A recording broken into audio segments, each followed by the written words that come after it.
Continue now at the top of Daf Nun Chesam and Beis in Meseches Eruvin. This is Eruvin Daf 58b. We're continuing now a statement of Rav Yehuda Mar Shmuel. Aval chut hamashkolas yard kenegdo. But if the plumb line descends straight down, meaning it's a very steep incline, modado medida yafa, you use a regular measurement, which Rashi will explain.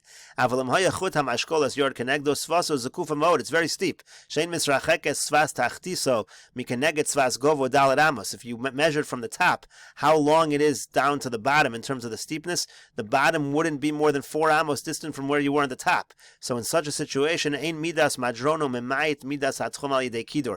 You don't use the method of mekadron and say that you have to count that area in terms of your tchum. Ela nichnas l'sochi. You just go down into the bottom, to the bottom of this canyon. Umodit karkiyaso medida yafa. You just measure the land, the ground of the canyon, a normal measuring, kakarka chaloka, as if it's regular smooth land. V'yotze l'svasa. Then you come up on the other side. Umashlo midaso v'holech. You continue measuring. So you basically just ignore the fact that there was an incline and you just measure the flat areas in such a situation. And the Gemara continues, V'kama omko shel gai. How deep does this guy have to be? Rashi here explains. Kama omko shel gai, the name of mavlio kashu rachav nun. We had this leniency that if you have a situation of a canyon and you can stand on one side to the other side, it's 50 amos or less, you're allowed to count the whole thing as 50 amos or less than 50 amos. That's called mavlio. So how deep is this guy allowed to be? What if this canyon goes extremely deep? Are you still allowed to count the whole thing as 50 amos? Or in such a situation when it's very deep, when the valley or when the canyon goes very deep, then maybe already you're not allowed to use this leniency. So Amar Rav Yosef says alpayim. It could be up to 2,000 amos deep. Rashi here says alpayim aval yoser mikan. If it's more than 2,000 amos, afilu yachal avlio. Even if you can stand one side to the other 50 amos or less, eino mavlio ela mekader. Already that situation we're not going to allow havla. You have to do the method of mekadron in that situation. So that's Rav Yosef's opinion. Esve Abaye, so Abaye asked Rav Yosef, Amok Kuf, V'rochev Nun. It said if it's 100 deep and 50 wide, Mavlio, then you could do Havla. V'imla Avein Mavlio, otherwise you can't. So it sounds like anything more than 100 already you have to be strict. So the Gemara answers, Hu Damar Ka'acherim. Rav Yosef follows the opinion of the Acherim. The Tanya, we learned in the Braysa, Acherim, Omer, Mafilu, Amok, Alpayim, V'rochev Nun, Mavlio. The Acherim say even if it's 2,000 amos deep, still you're allowed to use Havla. Ika Diamri, some have a different version of this. Some Rav Yosef says, Afilu Yeser Me'alpayim. It could be even more than 2,000 amos, and still you could use the leniency. Command lo Tanakama v'lo Ka'acherim. Who does that follow? It doesn't seem to follow the Tanakama or the Acherim. So the Gemara answers, Ha'asam she'ein chut ha'meshkolas yord kenegdo. Over there we're talking about where the plumb line doesn't drop straight down. Ha'cha b'chut ha'meshkolas yord kenegdo. Here we're talking about where the plumb line drops straight down. Rashi over here explains, Ha'asam she'ein chut ha'meshkolas yord kenegdo. Plugsa the Tanakama v'acherim. The Tanakama and the Acherim, one saying 100 amos, the other saying 2,000 amos. That's only in a situation where the plumb line does not drop. Hilkach kevan dechazi lehilach ksas, meaning there it's not so steep. You could walk on it. So as lina beilachumra, there we say you have to be a little bit strict. And if it's more than 100 or more than 2,000, so then you're not going to be allowed to use haflah. You're going to have to use mekadron. But Rav Yosef is saying if it's a situation where it's extremely steep, then already it could be even more than 2,000 amos, and you're allowed to use havlah. You can use that leniency. So the Gemara says, okay, let's say you have a situation where the chut hamashkolas is not yor kenegdo, where it is somewhat, again, where it's somewhat slanted. Until how much? Rashi here explains. Ad kama yisrachik hamashkolos mikenegdo dekorile ein yored v'nachmirbo. At what point do we say, what's the measurement where we say it's considered steep and when we say it's not considered too steep? This already Rashi mentioned.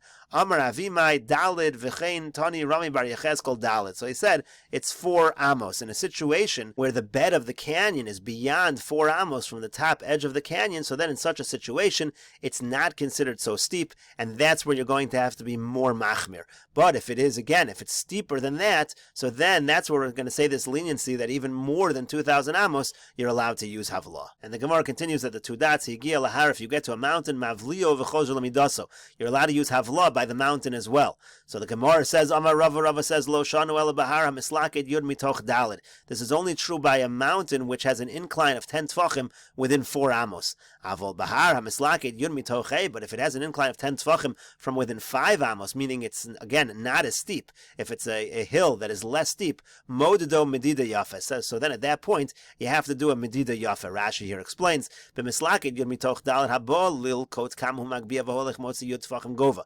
Kodem she'agil hilch dalet amos. If you find that it is, again, 10 tefachim high before you get to 4 amos, then in that situation, that's where you say havla. Aval mitoch chomesh, but if it's already not so steep, kekarka chalaka dami, then we count it as regular smooth earth, umodedo medida yafa, and you have to do a regular measurement. Vein kan lo havla velo kidor. You're not allowed to use the leniency of havla or the leniency of kidor in such a situation. Rav Huna breder Rav Nasan masni lakula. Now the Gemara says that Rav Huna, the son of Rav Nasan, he learned Rava in a lenient fashion as follows. Amar Rava, that Rava says, Lo shano el bahara mislaket asar mitoch chamesh. This is only true that if it's not so steep.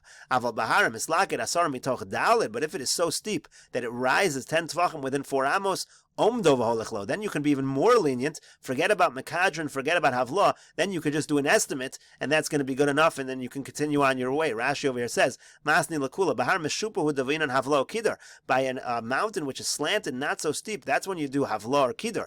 Avol Bezakov, but when it's kind of straight up, Omed Bialma, then you could just do a mere estimate and continue your measuring after the mountain. And the Gemara continues at the 2 dots of Elvad Shelo Yetze Chutz L'Tchum, as long as he does not leave the Tchum. We already explained the 2 explanations of that in Rashi earlier. My time, what's the reason? Amar Rav Kahana says Gezerah Shema Yomru Midas Tchum in Bolakan. Again, this was a Gezerah. If someone sees you, even if you're measuring, you're not really measuring, you intend on subtracting, but if someone sees you measuring beyond the Tchum, people will think the Tchum is that far out. Again, your intention is you're going to subtract and backtrack and put the marker at the right place, but people won't realize that, and that's why we don't allow you to do that. And then the Gemara says, quoting the Mishnah, Eino yachol havlio, if you're not able to use havla, meaning you have more than 50 amos from one end to the other, Tanu Rabbanan, we learned in a Brisa, Ketzad Mekadron. How do you do Mekadron? We've already explained this in Rashi. Rashi was based on this Gemara, on this Brisa. So the Brisa says, Tachton Keneged Libo, the person who's lower on the incline, he puts the rope by his heart. Elyon Keneged Margalosov, and the person who's higher up on the incline, he puts the rope by his feet. Amar Abaye says, Nektinon ein Mekadron el bechevel shalar ba'amos. The halacha is that when you do Mekadron, you have to use a rope of Daled Amos. Amar Rav Nachman, Amar Rabbi Ravua. Rav Nachman says in the name of Rabbi Baravua, in Mekadron, you're not allowed to use Mekadron lo be'egel arufa, not by a case of egel arufa, v'lo b'ori miklat, not by ori miklat, mimnei shein shel Torah, because those are both mido raisa. Rashi over here says, b'ori miklat, b'tchum ori miklat liklat. The halacha is that the tchum of the ori miklat can also protect the roseach. T'tanan kashem shoir kolet as kach tchuma kolet. It says in the Mishnah, just like the city itself protects the Rotzeach, so too the Tchum does. Be'egla arufa, of course, k'shemodedin leida ezuhi krova el achalol. You're trying to measure which city is closest to the corpse. In both of those cases, you're not allowed to use Mekadron. And Rashi explains, those measurements are midoraisa. Hilkach, therefore, lamasharinan behumidi, there's no estimation. Elamodidin harim vegeyos kekarka chalak. You measure the mountains and you measure the valleys as if they were regular smooth earth. And the Gemara now continues with the Mishnah. Ein modidin ela min hamumcha. You're only allowed to measure with an expert, somebody who's an expert at measuring. Let's say in one area it comes out a little longer, but then in the other area, in the other corner you measured, it actually came out a little shorter. Rashi says, you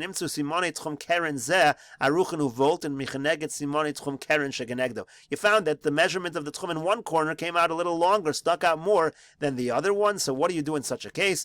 We're lenient, and you follow the one that's a little longer. Rashi says, you just you say the one that was shorter, you extend it to that point. You assume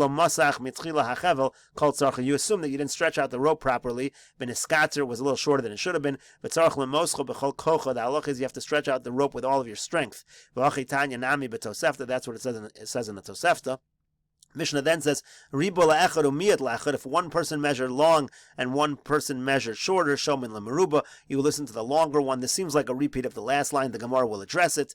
Now, even an Eved, even a Shifcha, Ne'monim Lomar, they're believed to say, Ad Kan Tchum Shabbos, that the Tchum Shabbos extends to this point, because this halacha was said not to be strict, but to be lenient. Rashi says,